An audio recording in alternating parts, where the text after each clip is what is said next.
सभी को बच्चों मेरा राधे राधे। आज आपके लिए यहाँ से क्वेश्चन जो संस्कृत के हैं, जो आपके टेट सीटेट इन सबसे जितने भी संस्कृत से रिलेटेड आपके एग्जाम हैं, कॉम्पिटेटिव एग्जाम हैं, उन्हीं के लिए है जो आपके लिए हम क्वेश्चन लेकर आए हैं।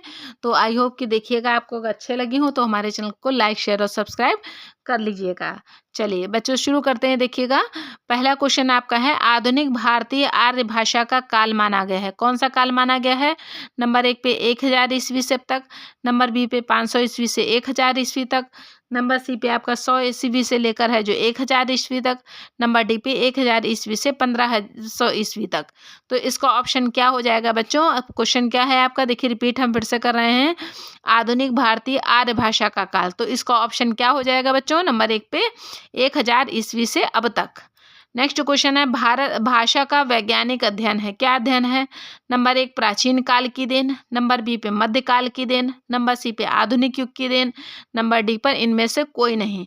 तो जो भाषा का वैज्ञानिक अध्ययन है, तो इसका सी ऑप्शन सही हो जाएगा बच्चों, आधुनिक युग की देन। और ये जो क्वेश्चन के टिक हैं, इन पर मत जाइएगा, खुद से आप चेक करिएगा कि आपके कितने क्वेश्चन सही हो रहे हैं, कितने टॉपिक आपको इस टाइप से है जो मालूम आपके हैं।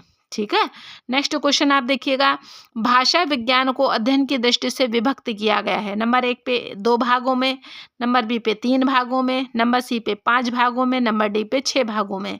तो भाषा विज्ञान को अध्ययन की दृष्टि से विभक्त किया गया है, तो ऑप्शन आपका ए सही हो जाएगा आपका बच्चों, 2 भागों में। नेक्स्ट क्वेश्चन आपका है, गौड़ विषय के अंतर्गत नहीं है। क्या नहीं है? नंबर 1 पे प्रागैतिहासिक खोज, नंबर बी पे व्युत्पत्ति शास्त्र, नंबर सी पे शब्द समूह, नंबर डी पे ध्वनि विचार। तो जो गौड़ विषय के अंतर्गत नहीं है, तो इसका ऑप्शन नंबर डी सही हो जाएगा बच्चों, ध्वनि विचार। नेक्स्ट क्वेश्चन है, ब्रील के अनुसार अर्थ विकास की दिशाएं होती हैं। कितनी दिशाएं होती हैं? नंबर 1 पे 3, नंबर बी पे 5, नंबर सी पे 4, नंबर डी पे 6। तो जो ब्रील के अनुसार अर्थ विकास की दिशाएं जो होती हैं, वह कितनी होती हैं? नंबर ए ऑप्शन सही हो जाएगा, 3 दिशाएं होती हैं। नेक्स्ट क्वेश्चन आपका है बच्चों, कुशल उदाहरण है। किसका उदाहरण है? देखिएगा, नंबर ए पे अर्थ विस्तार का, नंबर बी पे अर्थादेश का, नंबर सी पे अर्थ संकोच का, नंबर डी पे अर्थोत्कर्ष का। तो जो कुशल उदाहरण है आपका अर्थ विस्तार का, ए ऑप्शन आपका सही हो जाएगा। नेक्स्ट क्वेश्चन है, मृग बराबर हिरन, यह अर्थ किस दिशा में है? ठीक है, मृग का मतलब हिरन होता है, जानते हैं। यह अर्थ किस विकास की दिशा है? नंबर ए पे अर्थ विस्तार, नंबर बी पे अर्थ संकोच, नंबर सी पे अर्थादेश, नंबर डी पे अपकर्ष। तो जो इसका अर्थ विकास की जो दशा है, ऑप्शन आपका बी सही हो जाएगा, अर्थ संकोच। नेक्स्ट क्वेश्चन है, प्राचीन काल से भारतवर्ष में कितनी लिपियों का प्रचार रहा है? नंबर ए पे 3, नंबर बी पे 5, नंबर सी पे आपका 6, नंबर डी पे आपका 8। तो प्राचीन काल से भारतवर्ष में कितनी लिपियों का प्रचार रहा है? तो ऑप्शन नंबर ए सही हो जाएगा आपका 3। नेक्स्ट क्वेश्चन है, ग्रिम नियम का संबंध कितनी स्पर्श ध्वनियों से है? तो कितनी स्पर्श ध्वनियों से है? नंबर ए पे 9, नंबर बी पे 6, नंबर सी पे 3, नंबर डी पे 12। तो ग्रिम नियम का जो संबंध है कितनी स्पर्श ध्वनियों का से है बच्चों? तो ऑप्शन आपका ए सही हो जाएगा आपका 9। नेक्स्ट क्वेश्चन है आपका, स्टूल का सटूल करने का आगम हुआ है। कब आगम, किस चीज से आगम हुआ है? नंबर ए पे स्वर से, नंबर बी पे आपका व्यंजन से, नंबर सी पे आपका अक्षर से, नंबर डी पे इनमें से कोई नहीं। तो स्टूल का सटूल करने का जो आगम हुआ है आपका, नंबर ए ऑप्शन सही हो जाएगा बच्चों, स्वर। नेक्स्ट क्वेश्चन है आपका बच्चों, अर्थ विस्तार का उदाहरण नहीं है। क्या नहीं है? नंबर ए पे कुशल, नंबर बी पे आपका तेल, नंबर सी पे मंदिर, नंबर डी पे अधर। तो जो अर्थ विस्तार का उदाहरण नहीं है, तो ऑप्शन आपका सी सही हो जाएगा बच्चों, मंदिर। फिर नेक्स्ट क्वेश्चन है आपका, व्यक्ति बोलते समय सेवक ध्वनि परिवर्तन कर लेते हैं। क्या, कैसे कर लेते हैं व्यक्ति बोलते समय? नंबर 1 पे अज्ञानता के कारण, नंबर बी पे आत्मदर्शन के प्रदर्शन के कारण, नंबर सी पे सादृश्य के कारण, नंबर डी पे इनमें से कोई नहीं। तो जो व्यक्ति बोलते समय सेवक है, सेवक ध्वनि परिवर्तित कर लेते हैं, किसके कारण? आत्म प्रदर्शन के कारण। ठीक है, सेवक बोलते हैं भी सेवक ध्वनि, जो परिवर्तित करने की बात, इतना आप समझ गए होंगे। जिन ध्वनि चिन्हों द्वारा मनुष्य विचार विनिमय करता है उसे भाषा कहते हैं। ये परिभाषा किसकी है? डॉक्टर भोलेनाथ तिवारी की, नंबर बी पे प्लेटो की, नंबर सी पे बाबूराम सक्सेना की, नंबर डी पे मंगलदेव शास्त्री की। तो जिन ध्वनि चिन्हों द्वारा मनुष्य विचार विनिमय करता है उसे भाषा कहते हैं। तो ये परिभाषा किसकी है बच्चों? ऑप्शन आपका सी सही हो जाएगा, बाबूराम सक्सेना की। नेक्स्ट क्वेश्चन है, भाषा डैश डैश डैश की धारा की भांति अविच्छिन्न होने पर निरंतर विकास के साथ परिवर्तित होता है। नंबर ए पे रिक्त स्थान की पूर्ति के लिए शुद्ध विकल्प है, तो क्या होगा यहाँ पे, क्या फिल किया जाएगा? नंबर ए पे समुद्र, नंबर बी पे नदी, नंबर सी पे नाला, नंबर डी पे तालाब। तो इसका ऑप्शन हो जाएगा बच्चों बी ऑप्शन, नदी।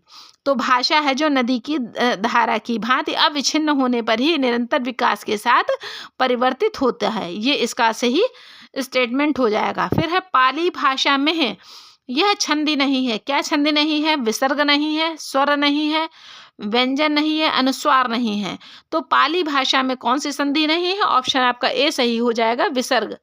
नेक्स्ट क्वेश्चन है, केवल वैदिक संस्कृत में पाया जाने वाला लकार है। क्या लकार है? नंबर ए पे लट लकार, नंबर बी पे लुट लकार, नंबर डी पे लिंग लकार, नंबर डी पे लेट लकार। तो जो केवल वैदिक संस्कृत में पाया जाने वाला लकार है वो आपका लिट लकार हो जाएगा। नेक्स्ट क्वेश्चन आपका, भारतीय भाषा वैज्ञानिकों में गणना नहीं होती है। नंबर ए पे doctor Bholenath Tiwari, number B पे professor Devendra Nath Sharma, number C पे ब्रील महोदय, नंबर डी पे डॉक्टर मंगलदेव शास्त्री। तो जो भारतीय भाषा वैज्ञानिकों में गणना नहीं होती है, नंबर सी ऑप्शन सही हो जाएगा, ब्रील महोदय। नेक्स्ट क्वेश्चन बच्चों आपका है, भाषा विज्ञान के प्रधान विषयों के अंतर्गत नहीं है। क्या नहीं है? नंबर ए पे अर्थ विचार, नंबर बी पे वाक्य विचार, नंबर सी पे लिपि, नंबर डी पे रूप विचार। तो जो भाषा विज्ञान के प्रधान विषयों के अंतर्गत नहीं है तो आपका ऑप्शन सही हो जाएगा सी, लिपि। ठीक है, तो स्टेटमेंट आपका क्या बन जाएगा बच्चों? भाषा विज्ञान के प्रधान विषयों के अंतर्गत लिपि नहीं है। ये आपको जो बड़े क्वेश्चन है जो थोड़ा सा नहीं समझ में आते हैं, तो इस वजह से हम आपको दोबारा से स्टेटमेंट कह के हम आपको पढ़ लेते हैं, जिससे आपको पूरी बात अच्छी तरह से बच्चों समझ में आ जाए। फिर नेक्स्ट है, भाषा उस स्पष्ट, सीमित तथा सुगठित ध्वनि को कहते हैं जो अभिव्यंजना के हेतु निर्धारित करती है। यह परिभाषा है किसकी है? स्वीट की है, क्रोचे की है, भोलेनाथ तिवारी की है, इनमें से कोई नहीं। तो भाषा उस स्पष्ट सीमित एवं सुगठित ध्वनि को कहते हैं जो अभिव्यंजना के हेतु निर्धारित करती है। तो यह परिभाषा क्रोचे की है, ऑप्शन आपका बी सही हो जाएगा। नेक्स्ट क्वेश्चन है, भाषा के विविध रूपों में नहीं है। नंबर ए पे सामान्य भाषा, नंबर बी पे विभाषा, नंबर सी पे साहित्यिक भाषा, नंबर डी पे विदेशी भाषा। तो भाषा के विविध रूपों में जो नहीं है, आपकी डी ऑप्शन सही हो जाएगा बच्चों, विदेशी भाषा। नेक्स्ट क्वेश्चन देखिएगा आप, त्रिशूल शूल में लोभ है। किसमें लोभ है आपका?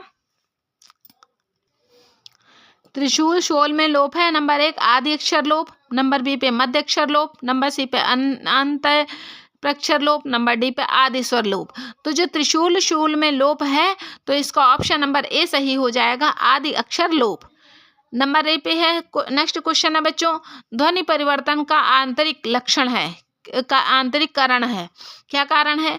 नंबर एक पर प्रत्यंत लाघव, नंबर बी पे शिव प्रभाषण, नंबर सी पे ध्वनियों का प्रवेश, नंबर डी पे बलाघात। तो ध्वनि परिवर्तन का आंतरिक कारण है, तो इसका ऑप्शन सी सही हो जाएगा बच्चों, ध्वनियों का प्रवेश। नेक्स्ट है, नकर बराबर नगर, जैसे नगर कहते हैं, इस ध्वनि परिवर्तन का कारण है। क्या कारण है? घोषीकरण, अल्प प्राणीकरण, नंबर सी पे अघोषीकरण, नंबर सी पे महाप्राणीकरण। तो जो नकर को नगर हो गया, इस ध्वनि परिवर्तन का जो कारण है बच्चों, ऑप्शन नंबर ए सही हो जाएगा आपका, घोषीकरण।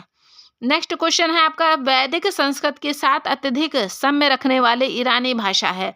नंबर एक पे पश्तो, नंबर बी पे फारसी, नंबर सी पे पहलवी, नंबर डी पे अवेस्ता। तो वैदिक संस्कृत के साथ अत्यधिक साम्य रखने वाली ईरानी भाषा जो आपकी है, ऑप्शन नंबर डी सही हो जाएगा बच्चों, अवेस्ता। फिर नेक्स्ट क्वेश्चन है, महाप्राण ध्वनि नहीं है। क्या नहीं है? ख, घ, छ, च। अब देखिएगा इसमें सब में बच्चों विसर्ग बना है, सॉरी ये ऐसे करके जो बना है हलंत, इसको भी देखे रहिएगा। तो ये इसका ऑप्शन नंबर डी क्या हो जाएगा, च। फिर अनाज का नाज ध्वनि परिवर्तन करने की कौन सी दिशा है? आगम है, नंबर बी पे लोप है, नंबर सी पे विपर्य है, नंबर डी पे मात्रा भेद है। तो जो अनाज का नाज ध्वनि परिवर्तन करने की जो कौन सी दिशा है, तो आपका ऑप्शन नंबर बी सही हो जाएगा बच्चों, लोप। नेक्स्ट है समीकरण के प्रकार होते हैं, कौन से कितने प्रकार होते हैं? नंबर ए पे 2, नंबर बी पे 4, नंबर सी पे 5, नंबर डी पे 3। तो जो समीकरण के प्रकार होते हैं, ऑप्शन नंबर बी आप ए सही हो जाएगा आपका 2। तो कितने प्रकार होते हैं? 2 प्रकार से होते हैं। फिर लखनऊ का नखलऊ से विपर्य है। अब क्या विपर्य है? नंबर 1 पे पार्श्ववर्ती व्यंजन विपर्य, नंबर ए पे दूरवर्ती व्यंजन विपर्य, नंबर सी पे पार्श्ववर्ती स्वर विपर्य, नंबर डी पे दूरवर्ती स्वर विपर्य है। ठीक है, तो लखनऊ का नखलऊ में विपर्य है जो है आपका दूरवर्ती व्यंजन विपर्य है।